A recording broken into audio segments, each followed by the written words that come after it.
দীর্ঘদিন পর ভাঙড় আসলে বরাবরই লাল দুর্গ ছিল, তারপরে নীল বা সবুজ দুর্গে পরিণত হয়। দীর্ঘ প্রায় 15 বছর পর ভাঙড়ে লাল ঝান্ডার কোনো পার্টিগত উদ্বোধন হয়েছে, কি বলবেন? দুর্গে কিছুই সবুজ দুর্গে পরিণত হয়নি। দুর্গের বাইরেটা ওরা গায়ের জোরে রং করেছিল সবুজ রঙের, ভেতরটা লালই ছিল এবং তার প্রমাণ ভোটে হয়েছে। 2021-এ আমরা জিতেছি, 26-এ আমরা এখানে জিতেছি এবং গায়ের জোরে এখানে শওকত মোল্লাদের অত্যাচারে, এখানে তৃণমূল কংগ্রেসের অত্যাচারে এখানে রাজনীতি করতে পারতো না কোনো বিরোধীরা। আরাবুল ইসলাম পরে আইএসএফে গেছেন, কিন্তু যখন আরাবুল ইসলাম তৃণমূলে ছিল তখন আরাবুল ইসলামও প্রচুর অত্যাচার করেছে। এই সব কিছুর ফলে এখানে স্বাভাবিক রাজনীতি করা যায়নি। কিন্তু আজকে যারা এই অত্যাচারগুলো করেছে তাদেরকে হয় এখন জেলে থাকতে হয়েছে, নাহলে অন্য দলে তাদেরকে শেল্টার নিতে হয়েছে। কেউ বিজেপিতে শেল্টার নিচ্ছে, কেউ আইএসএফে শেল্টার নিয়েছে, কেউ অন্য কোনো দলে শেল্টার নিচ্ছে। কিন্তু মানুষের জায়গায় আছে। আমাদের সঙ্গে অত্যাচার যারা করেছিল, যারাই করেছে, সে যে দলে থাক না কেন, তাদেরকে আমরা ভুলিনি, তাদেরকে আমরা ভুলবো না, জনগণও তাদেরকে ভোলেনি। না, আমরা এই পরিবর্তন তো চাইনি। আমরা তো চাইনি বিজেপি সরকারে আসুক। আমরা যে পরিবর্তন চেয়েছি সেই পরিবর্তন হয়নি। সেই পরিবর্তন যাতে হয় তার জন্য আমরা লড়াই করছি। আর দেখুন, আমরা তো চোর তৃণমূলের নেতা নই যে ভোটের পরে হঠাৎ করে বিজেপির গুণ গাইতে শুরু করে দেবো। হঠাৎ করে আমার শুভেন্দু অধিকারীকে ভালো মানুষ মনে হবে, হঠাৎ করে আমার শ্রমিক ভট্টাচার্যকে ভালো বক্তা মনে হবে। ওগুলো চোরেরা করে। যে তৃণমূলগুলো একদিন ধরে চুরি করেছে, তারা চুরি সম্পত্তি বাঁচানোর জন্য এই সমস্ত বলছে। আমরা গর্ব করে বলছি, আমরা বিজেপির বিরুদ্ধে আগেও ছিলাম, আজও আছি। এই পরিবর্তন কখনোই আমাদের মনের মতো পরিবর্তন নয়।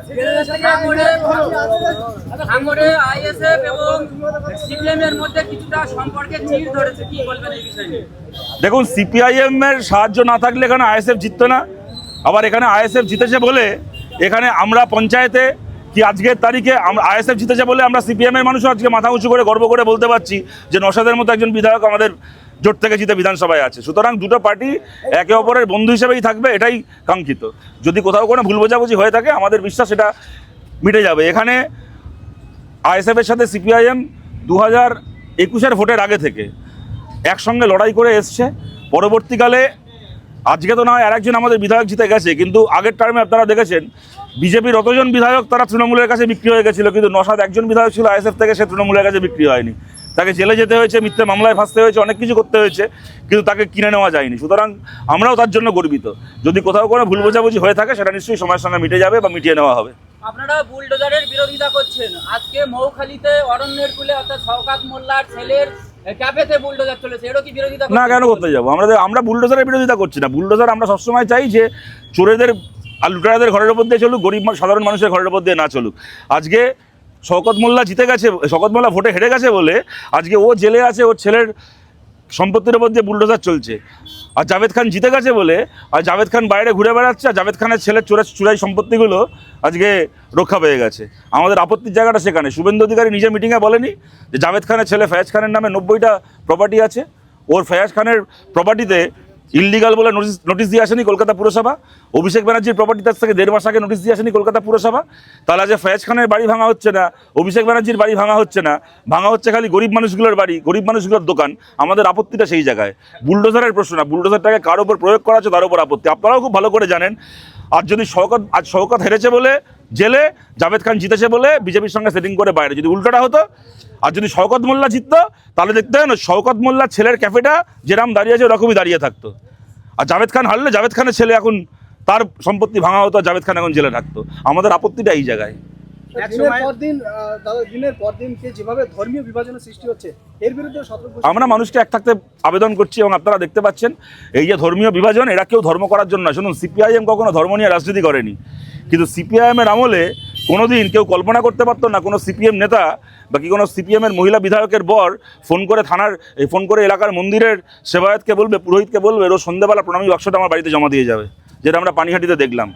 কেমন সিপিএম মন্দিরের টাকা চুরি করেনি। আজকে রাম মন্দিরের 200 কোটি টাকা হতে পারে, কি আজকে পানিহাটির একটা মন্দিরের 2000 টাকা হতে পারে, কি 20,000 টাকা হতে পারে।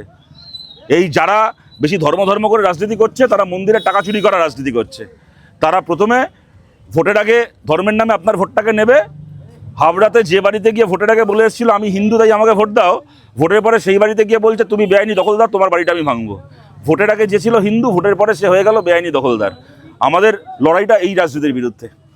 জাহাঙ্গীর খানের পর শওকত মোল্লাকে রাস্তায় হাঁটালো পুলিশ আজকে জীবনতলা বাজারে। দেখো, আমার এখন এইটা না খুব জটিল বিষয়, জানেন তো। কারোর কোনো অপরাধ প্রমাণ হওয়ার আগে তাকে কোমরে দড়ি বেঁধে কি হাফ প্যান্ট পরে রাস্তায় ঘোরা বেরোনোটা বেআইনি। আজকে আমি যদি সেটাকে সমর্থন করি, কালকে একই জিনিস অন্য কারোর বিরুদ্ধেও হতে পারে। সুতরাং সেটাকে আমরা সমর্থন করতে চাই না।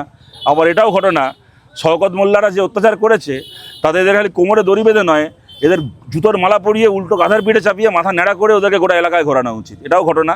তাই ভালো হতো পুলিশের আগে যদি শওকত মোল্লা পাবলিকের হাতে পড়তো, তাহলে এত সমস্যা থাকতো না। হুমায়ুন কবির ধর্মীয় উস্কানি বক্তব্য দিয়েছেন, তার পরিপ্রেক্ষিতে মুখ্যমন্ত্রী বিধানসভায় বিবৃতি দিয়েছেন, কিন্তু একই ধরনের ধর্মীয় উস্কানিমূলক বক্তব্য বিজেপি নেতারা যখন দেন তখন মুখ্যমন্ত্রী নিশ্চুপ। কি বলবেন?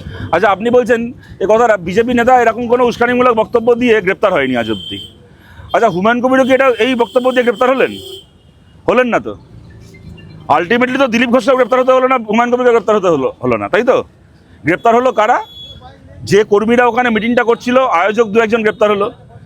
যারা হয়তো শুনছি নাকি যারা নাকি ওখানে লাইট দিয়েছিল, যারা সাউন্ড দিয়েছিল, তাদেরকে নাকি এখন পুলিশ গ্রেপ্তার করেছে বা করবে বলছে।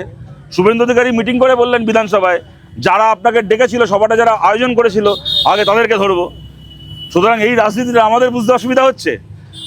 আজকে এখানে সভা হচ্ছে, আমি এখানে এসে উল্টোপাল্টা কথা বলবো, তাদের লোকে আমায় গ্রেপ্তার করবে না, পুলিশ আমায় গ্রেপ্তার করবে না, এখানকার যারা আয়োজক তাদেরকে গ্রেপ্তার করে নেবে।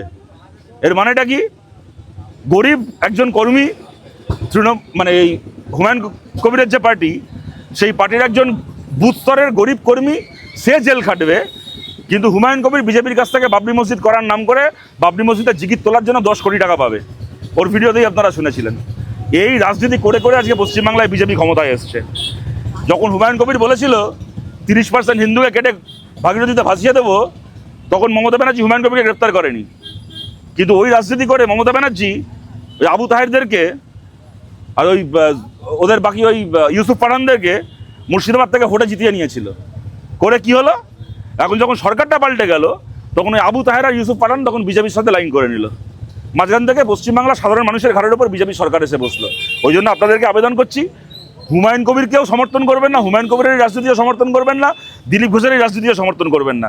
যদি একটাকে ছেড়ে একটাকে সমর্থন করেন, তাহলে কেউ ওইটাকে দেখিয়ে মুসলমান এলাকায় পার্টি করবে, কেউ ওইটাকে দেখিয়ে হিন্দু এলাকায় রাজনীতি করবে, করে হিন্দু মুসলমানে আরও বিভেদ বাড়বে, আর ওই বাঁদরের পিঠে ভাগ করার মতো করে দিনের পর দিন বিজেপি করে কমে খাবে। তাই যে রাজনীতি করেছে হুমায়ুন কবির, ওই রাজনীতির জন্য আজ কেন হুমায়ুন কবির বলেনি আজকে হুমায়ুন কবিরের এই বক্তব্যকে নিয়ে প্রশ্ন করছেন। কদিন আগে হুমায়ুন কবির এই কথাটা বললো না যে আমি বাবরি মসজিদের জিগির তুলেছিলাম বলে পশ্চিমবাংলায় বিজেপি 200-এর উপর সিট পেয়েছে, এবার আমি দায়িত্ব নেব যাতে লোকসভায় বিজেপি আরও বেশি সিট পেতে পারে পশ্চিমবাংলা থেকে। ভাল লেগেছিল কথাটা শুনতে হুমায়ুন কবিরের মুখে? ভাল লাগলো, আনন্দ হলো কথাটা শুনতে। সুতরাং যদি প্রতিবাদ করতে হয়, যদি আপত্তি করতে হয়, তাহলে দিলীপ ঘোষ আর হুমায়ুন কবিরের বক্তব্যের একসঙ্গে বিরোধিতা করা উচিত। শুভেন্দু অধিকারী তো স্বাভাবিকভাবে কোনো বিজেপির কোনো নেতা যখন সাম্প্রদায়িক কথা বলবে তাকে গ্রেপ্তার করবে না, তার বিরুদ্ধে কিছু বলবে না। কোনো মুসলিম নেতা কোনো সাম্প্রদায়িক কথা বললে তার বিরুদ্ধেই খালি বলবে, কেন ওটাই বিজেপির রাজনীতি। কিন্তু আমি যদি কমিউনিস্ট পার্টি করি, আমি তার উল্টো রাজনীতি করতে যাবো কেন? যে আমি যদি হুমায়ুন কবির কোনো এরকম কথা বলে, আমি হুমায়ুন কবিরকে চোখ কান বুঝে সমর্থন করব? যে সাম্প্রদায়িক সে সিলেক্টিভ হবে, যে সাম্প্রদায়িক সে একটা পক্ষের দোষ দেখবে, একটা পক্ষের দোষ দেখবে না। কিন্তু আমি যদি ধর্মনিরপেক্ষ হই, আমি কেন সিলেক্টিভ হব? আমার কাছে এটাও খারাপ, আমার কাছে ওটাও খারাপ। শুভেন্দু যে রাজনীতি করেছে তার পাল্টা মমতার রাজনীতি, মমতা ব্যানার্জি যে রাজনীতি করেছে বিজেপির রাজনীতির পাল্টা রাজনীতি, দেখলেন তো আছে তার কি পরিণাম হলো পশ্চিমবাংলায়। কোনো দরকার ছিল না।